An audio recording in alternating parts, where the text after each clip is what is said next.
أعوذ بالله من الشيطان الرجيم بسم الله الرحمن الرحيم ادع إلى سبيل ربك بالحكمة والموعظة الحسنة وجادلهم بالتي هي أحسن إن ربك هو أعلم بمن ضل عن سبيله وهو أعلم بالمهتدين۔ اور آپ اپنے پروردگار کے راستے کی طرف لوگوں کو بلائیے حکمت سے اور نصیحت، اچھی نصیحت کے ذریعے، اور ان سے بحث کیجیے اس طریقے سے جو بہت اچھا ہو۔ یقیناً آپ کا رب اس شخص کو خوب جانتا ہے جو اس کے راستے سے بھٹک گئے، اور ان کو بھی جانتا ہے جو ہدایت پر ہیں۔ یہاں پر اللہ رب العزت نے دعوت الی اللہ کا طریقہ بیان فرمایا۔ دعوت اور ارشاد یعنی لوگوں کو اللہ کی طرف بلانا، ایمان کی دعوت دینا، اعمال صالحہ کی دعوت دینا، لوگوں کو دنیا سے ہٹا کر آخرت کی دعوت دینا، مخلوق کو اللہ سے جوڑنے کی دعوت دینا، اس میں بہت سے اصول اور آداب کی ضرورت ہے۔ اگر کام اصول اور آداب کی روشنی میں اور ان کی مطابق ہوتا ہے تو وہ مفید ہوتا ہے۔ اگر دعوت کے اصول اور آداب کو ملحوظ نہ رکھا جائے تو بجائے فائدے کے نقصان ہو جاتا ہے۔ تو اللہ کے رسول صلی اللہ علیہ وسلم کو حکم دیا جا رہا ہے کہ آپ جب دعوت دیں، لوگوں کو بلائیں اپنے پروردگار کے راستے کی طرف یعنی دین کی طرف، تو 3 باتوں کا دھیان رکھیں۔ 3 چیزوں کا دھیان رکھنے کا حکم دیا جا رہا ہے۔ خطاب تو نبی کو ہے، سنانا مقصود ہے پوری امت کو، یعنی نبی تو آئے چلے گئے، اب ہمارا کام ہے جب ہم لوگوں کو دعوت دیں گے تو ان 3 چیزوں کو لحاظ رکھیں گے، ملحوظ رکھیں گے۔ وہ 3 چیزیں کون سی ہیں؟ ایک ہے حکمت، جب لوگوں کو بلائیں تو حکمت کے ساتھ بلائیں۔ دوسری چیز ہے نصیحت، اچھی نصیحت، اور تیسری چیز ہے اچھے طریقے پر بحث و مباحثہ۔ اگر ان 3 چیزوں کا لحاظ ہوگا تو دعوت ہماری مؤثر ہوگی، اثر انداز ہوگی، فائدہ مند ہوگی، اور اگر ان کا لحاظ نہیں رکھا جائے گا تو ہماری دعوت میں اثر نہیں ہوگا، جان نہیں ہوگی، بجائے فائدے کے نقصان ہو جائے گا اور لوگ ضد اور عناد پر آ جائیں گے۔ حکمت کسے کہتے ہیں؟ حکمت کے معنی ہے اس طریقے سے بات کرنا کہ سامنے والے کے دل میں بات اچھے طریقے سے اتر جائے، یعنی بہت سمجھداری کے ساتھ، دیانتداری کے ساتھ، خیر خواہی کے جذبے سے، یہ سوچ کر کہ میں اس کی خیر خواہی کر رہا ہوں، امانت داری کے ساتھ کرے، اور اس میں موقع محل، موقع شناسی، مزاج شناسی، مردم شناسی اور جگہ کی مناسبت سے بات کی جائے۔ ہر چیز کو ملحوظ رکھ کر بات کرنا، اتنی بات کرنا کہ سامنے والا تنگ دل نہ ہو، ملول اور رنجیدہ نہ ہو، اتنی مختصر ہو کہ اس کو بات سمجھ میں آ جائے اور سننے میں دقت اور پریشانی نہ ہو۔ خلاصہ حکمت کے معنی بہت وسیع ہیں، اس کے اندر بہت ساری باتیں شامل ہیں۔ حکمت کے اندر داعی کو چاہیے کہ جب کسی کو دعوت دے تو اس میں ان ساری چیزوں کو ذہن میں رکھے۔ سامنے والا مشغول تو نہیں ہے، کسی کام میں لگا ہوا ہے، آپ اس کو دعوت دے رہے ہیں تو نہ وہ آپ کی بات کی طرف دھیان دے گا، نہ اس کی دل میں بات اترے گی، اور نہ آپ کی بات مؤثر ہوگی۔ تو حکمت کے مفہوم میں یہ ساری باتیں شامل ہیں۔ جب آدمی دعوت دے تو ان چیزوں کا خیال رکھیں۔ اسی طرح علماء نے لکھا ہے کہ حکمت کے مفہوم میں یہ بھی شامل ہے کہ داعی خیر خواہ ہو، دوسرے آدمی جس کو دعوت دے رہا ہے دین کی، اس کا خیر خواہ ہو، بھلا چاہنے والا ہو، اور امانت دار بھی ہو۔ صرف اپنے مقصد کو پورا کرنا مقصود نہ ہو، بلکہ دوسرے کی خیر خواہی بھی دل میں ہو، اس کی ہمدردی کا جذبہ دل میں ہو، سامنے والے کی خیرخواہی کا، بھلائی کا جذبہ دل میں ہونا چاہیے داعی کی، جیسا کہ انبیاء کرام کی شان ہوا کرتی تھی، اور انبیاء کرام کہا کرتے تھے کہ ہم تمہارے لیے ناصح اور امین ہیں، خیرخواہ بھی ہیں اور امانت دار بھی ہیں۔ اسی طرح حکمت کے مفہوم میں یہ بھی داخل ہے کہ جب بات کرے تو موقع کا دھیان رکھے۔ ایسا موقع تو نہیں ہے کہ آدمی دھیان متوجہ نہیں ہے، کسی اور کام میں لگ رہا ہے، اس کو دھیان رکھے۔ اسی طرح حکمت کے مفہوم میں یہ بھی شامل ہے کہ ایسی بات نہ کرے، اتنی لمبی بات نہ کرے کہ جس سے سامنے والا رنجیدہ، تنگ دل ہو جائے اور وہ سننے سے جو ہے اس کی طبیعت اچاٹ ہو جائے اور وہ سننا نہ چاہتا ہو۔ اس طریقے سے بات ہو کہ اس کو بھاری محسوس نہ ہو۔ حضرت عبداللہ بن مسعود رضی اللہ تعالیٰ عنہ ہفتے میں جمعرات کے دن بیان کیا کرتے تھے، بیان فرمایا کرتے تھے۔ ایک صاحب نے عرض کیا کہ اگر آپ روزانہ یہ بیان کر دیا کریں تو کیا اچھا ہوتا، آپ روزانہ بیان فرما دیں۔ حضرت عبداللہ بن مسعود رضی اللہ عنہ ہفتے میں ایک دن بیان کرتے تھے، جمعرات کے دن۔ تو ایک صاحب نے کہا کہ آپ روزانہ بیان کر دیتے تو بہت اچھا ہوتا، یعنی سب کو اور زیادہ فائدہ ہوگا، جیسے کہ لوگوں کا مزاج ہے کہ وہ اس طرح کی تمنا کرتے ہیں۔ تو آپ نے فرمایا میں یہ اس لیے نہیں کرتا ہوں کہ کہیں تمہاری طبیعتیں ملول اور تنگ دل نہ ہو جائے، کیونکہ جو چیز روزانہ بیان کی جائے گی تو آدمی پریشان ہو جائے گا، اور جو چیز کبھی کبھی ملتی ہے تو آدمی کے دل میں شوق ہوتا ہے، جذبہ ہوتا ہے، اور آدمی انتہائی اہتمام سے اس میں شریک ہوتا ہے۔ تو فرمایا کہ میں اس لیے نہیں کرتا ہوں کہ تم ملول نہ، رنجیدہ نہ جاؤ، تنگ دل نہ ہو جاؤ، اور میں نے تمہارے لیے رغبت کا موقع چھوڑا ہے، جیسے کہ اللہ کے رسول ہمارے لیے چھوڑتے تھے، کہ آپ بھی ہمارے سے روزانہ بیان نہیں کرتے تھے، ہم بھی اسی طرح بیان کرتے ہیں۔ تو بیان ہو، دعوت ہو، لوگوں کو سمجھانا ہو، یہ روز روز جو ہے صحیح نہیں ہے۔ اس سے لوگوں کی طبیعتیں اچاٹ ہو جاتی ہیں، لوگ بدظن ہو جاتے ہیں اور سننا نہیں چاہتے، پھر بھاگتے ہیں۔ حضرت عبداللہ بن مسعود کے جواب سے معلوم ہوا کہ وہ ہفتے میں ایک دن بیان کرتے تھے تاکہ لوگوں کو بھاری محسوس نہ ہو، اور جب کوئی چیز ہفتے میں ایک مرتبہ ملے گی تو اس کا شوق رہے گا، پورے ہفتے انتظار رہے گا کہ فلاں دن بیان ہوگا، تو آدمی شوق سے اس میں حاضر بھی ہو جائے گا۔ تو ان چیزوں کا دھیان رکھنا بہت ضروری ہے داعی کے لیے۔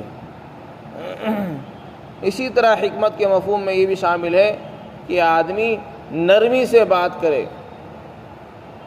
حضرت موسیٰ علیہ السلام اور حضرت ہارون علیہ السلام کو اللہ نے فرعون کے پاس بھیجا، جبکہ یہ دونوں نبی ہیں اور برگزیدہ جلیل القدر پیغمبر ہیں، اور فرعون اپنے وقت کا سرکش اور نافرمان، کافر اور مشرک بادشاہ ہے۔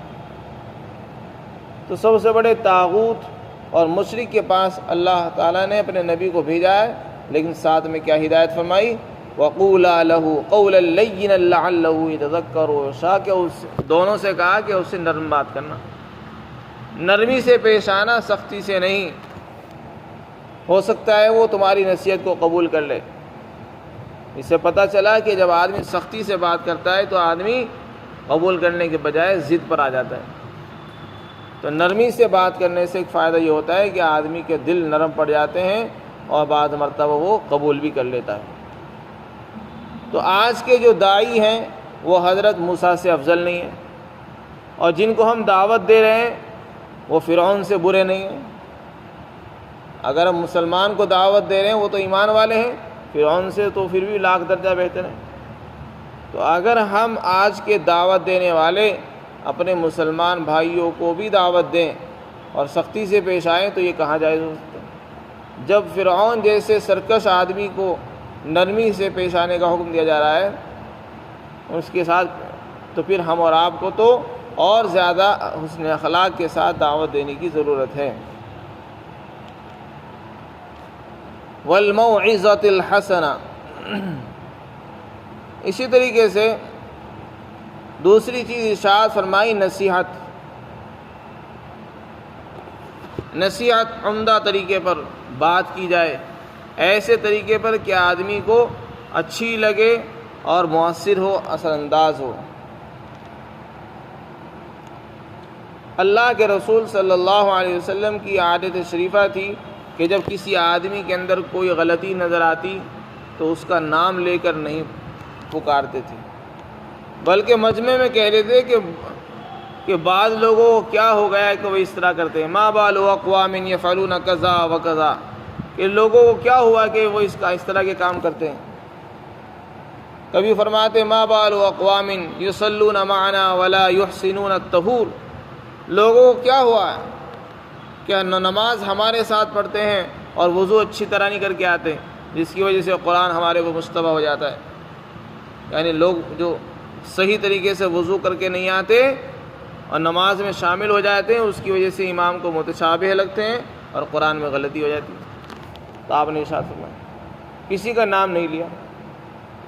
تو نصیحت کا ایک طریقہ یہ بھی ہے، دعوت کا طریقہ یہ بھی ہے، اصلاح کا ایک طریقہ یہ بھی ہے کہ اگر ہم کسی کی اصلاح کرنا چاہتے ہیں، اگر مجمع میں کر رہے ہیں تو عام الفاظ میں اصلاح کی جائے کہ کچھ لوگ اس طرح کرتے ہیں، بعض لوگ اس طرح کرتے ہیں، کسی کا خاص متعین کر کے نام نہ لیا جائے تاکہ اس کو شرمندگی نہ ہو۔ بعض لوگوں کا الفاظ کہہ دیں کہ بعض لوگ اس طرح کر رہے ہیں، ان کو ایسا نہیں کرنا چاہیے، بعض لوگ ایسا کرتے ہیں، کچھ لوگ ایسا کرتے ہیں، اس طرح کے الفاظ استعمال کرنے چاہیے۔ اگر انفرادی طور پر کسی کو سمجھایا جا رہا ہے تو پھر اس سے نرمی سے پیش آنا چاہیے، اور مجمع عام کو مخاطب بنایا جا رہا ہے، دعوت دی جا رہی ہے، تو اس میں سختی سے بھی پیش آیا جا سکتا ہے، اس میں سختی کے ساتھ بھی پیش آیا جا سکتا ہے۔ اللہ کے رسول صلی اللہ علیہ وسلم نے فرمایا، حضرت معاذ بن جبل رضی اللہ عنہ کو غالباً فرمایا کہ بشروا ولا تعسروا، یسروا ولا تعسروا، بشروا ولا تنفروا، فرمایا آسانی پیدا کرو، دین کو آسانی کے ساتھ پیش کرو، مشکلات نہ پیدا کرو، خوشخبری سناؤ لوگوں کو، نفرت نہ پیدا کرو۔ یہ داعی کا کام ہے، جب لوگوں کے پاس جائے تو دین کو اتنا مشکل نہ بنائے کہ وہ آدمی سن کر یہ محسوس کرنے لگے کہ بس میں تو اس کے بغیر ہی بہتر ہوں، کہ اتنا مشکل کام مجھ کو بتا دیا کہ وہاں فلاں وقت وہاں حاضر ہونا ہے، فلاں دن وہاں آنا اور یہاں آنا وہاں آنا، تو آدمی سمجھے گا کہ یہ تو سارا میرا نظام ہی خراب ہو جائے گا، لہذا میں تو اس کے بغیر ہی بہتر تھا۔ تو اتنا مشکل بنا کر دین کو پیش نہ کیا جائے کہ اس کو اتنی حاضری اس کی لگا دی جائے کہ فلاں دن وہاں بھی حاضر ہونا، آپ کو فلاں دن وہاں بھی آنا اور اس میں بھی جانا اور اس میں بھی جانا۔ اس سے آدمی اکتاہٹ محسوس کرے گا، اس کے سامنے موٹی موٹی دین کی باتیں بتا دی جائے، بس نماز کی ترغیب دی جائے، ایمان کی تجدید کی جائے، ایمان کے فضائل، دین کے اوپر چلنے کے اس کو شوق دلایا جائے۔ اگر اس میں شوق ہوگا تو وہ خود ہی حاضر ہو جائے گا، جہاں آنا ہوگا وہ سب آ جائے گا۔ تو فرمایا آسانی پیدا کرو، دین کو آسانی کے ساتھ پیش کرو، مشکل بنا کر نہ کرو کہ لوگ اکتا جائیں، سختی نہ کرو۔ فرمایا خوشخبری سناؤ لوگوں کو تاکہ لوگ شوق کے اندر دین کی طرف آئیں، اور انہیں متنفر نہ کرو کہ لوگ بدک جائیں۔ یہ آپ نے ارشاد فرمایا۔ تو موعظہ حسنہ یعنی اچھے طریقے سے بات کرنا۔ اللہ کے رسول صلی اللہ علیہ وسلم نے ایک مرتبہ سفر میں تشریف لے گئے، دیکھا ایک صاحب کا قبہ بنا ہوا ہے، کسی کے مکان کا قبہ تھا، تو پوچھا کہ کس کا ہے؟ کسی صاحب نے بتایا کہ فلاں انصاری کا ہے، انصاری صحابی کا ہے۔ تو آپ اس وقت تو خاموش ہو گئے، کچھ نہیں کہا، لیکن دل میں بات رکھ لی۔ جب وہ صاحب حاضر ہوئے، خدمت ہوئے اور سلام کیا تو آپ نے سلام کا جواب نہیں دیا۔ اور یہ اس طرح کا معاملہ کئی مرتبہ پیش ہے ان کے ساتھ، وہ سلام کرتے ہیں، آپ جواب نہیں دیتے۔ وہ سمجھ گئے کہ کوئی ناراضگی کوئی بات ہے، تو انہوں نے لوگوں سے تحقیق کی کیا بات ہے، کیا معاملہ ہے۔ تو لوگوں نے بتایا کہ ایک مرتبہ آپ صلی اللہ علیہ وسلم سفر میں تھے اور آپ کے مکان کے پاس سے گزرے اور معلوم کیا کہ یہ کس کا ہے، تو لوگوں نے بتایا کہ فلاں کا ہے۔ تو اس سے آپ ان کو ناراض ہوئے اور آپ نے خاموشی اختیار فرمائی، چنانچہ جب ان صحابی کو یہ بات معلوم ہوئی تو انہوں نے اس کو اسی وقت جا کے گرا دیا، اور گرانے کے بعد بتایا نہیں کہ میں نے گرا دیا، بلکہ خاموش رہے۔ جب دوبارہ سے پھر آپ کا کہیں سفر ہوا اور آپ نے معلوم کیا کہ بھائی وہ قبہ کہاں چلا گیا، تو لوگوں نے بتایا کہ جب آپ کی ناراضگی ان کو محسوس ہوئی تو انہوں نے اس کو گرا دیا۔ تو اصلاح کا ایک طریقہ یہ بھی ہے کہ آدمی لوگوں کو سمجھائے اور سلام کا جواب نہ دے، لیکن یہ انہی لوگوں کے لیے ہے جو دیندار ہوتے ہیں، اثر بھی لیتے ہیں۔ والموعظۃ الحسنہ، اچھے طریقے سے ان کو سمجھایا جائے۔ موعظہ کہتے ہیں نصیحت کو، ایسے واقعات، ایسے قصے ان کو سنائے جائیں جس سے لوگوں کے لیے دین پر چلنا آسان ہو جائے، لوگوں میں دین کا شوق پیدا ہو، جذبہ پیدا ہو دین پر عمل کرنے کا۔ ایسے ان کو فضائل سنائے جائیں دین پر چلنے کے، ان کو ترغیب دی جائے، ڈرائے، ان کو وعیدیں بھی سنائی جائیں، لیکن ان کو ایسے فضائل بھی سنائے جائیں جس سے ان کو شوق پیدا ہوتا رہے۔ تیسری چیز بیان فرمائی، دعوت کے لیے ضروری ہے جدال۔ جدال کے معنی آتے ہیں جھگڑے کے، لیکن یہاں جھگڑا مراد نہیں ہے، یہاں مراد ہے بحث کرنا اچھے طریقے پر۔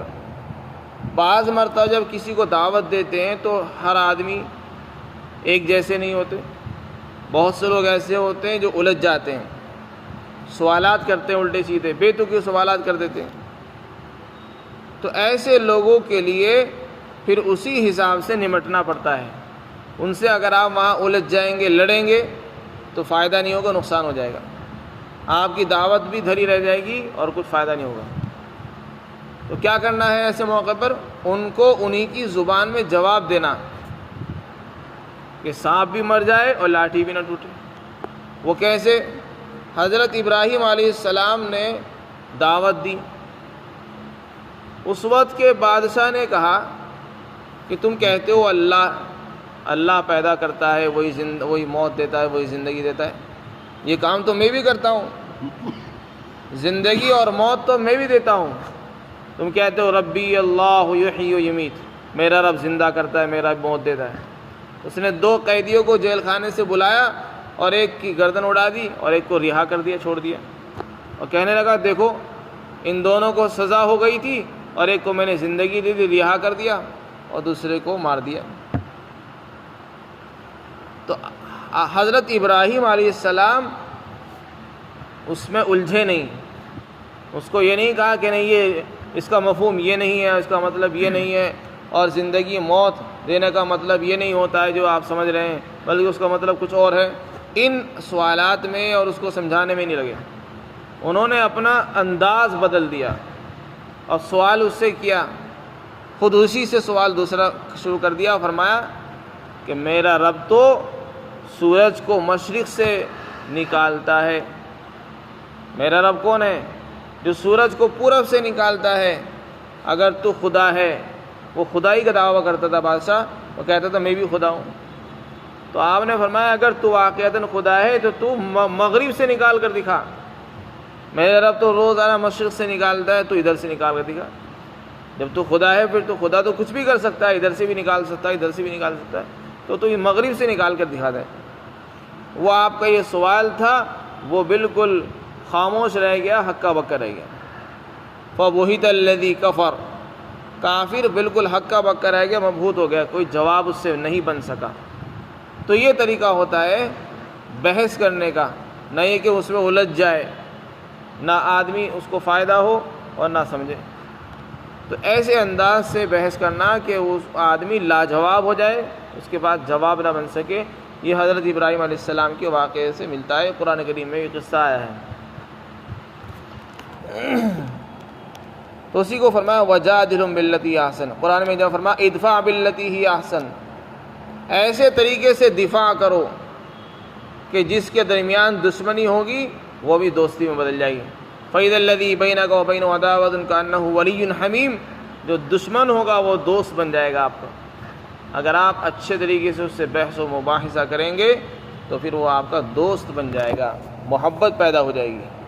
وَجَادِلْهُم بِالَّتِي هِيَ أَحْسَنُ کا مطلب یہ ہے کہ ان سے اچھے طریقے سے بحث کرنی چاہیے، جس سے ساتھی بھی نہ ٹوٹے اور ان کو بات بھی سمجھ میں آ جائے۔ ان ربک هو اعلم بمن ضل عن سبیلہ، یقیناً آپ کا پروردگار جانتا ہے خوب ان لوگوں کو جو اس کے راستے سے بھٹک گئے، اور وہ ان کو بھی جانتا ہے جو ہدایت پر ہیں۔ کون اللہ کے راستے پر، کون ہدایت پر ہیں، ہدایت پر چلنے والے ہیں، اور کون اللہ کے راستے سے دور ہیں، گمراہ ہو چکے ہیں، اللہ ہر ایک کو خوب جانتا ہے۔ ہر ایک کو اس کے موقع پر قیامت کے دن اللہ تعالیٰ جزا اور سزا عطا فرمائیں گے۔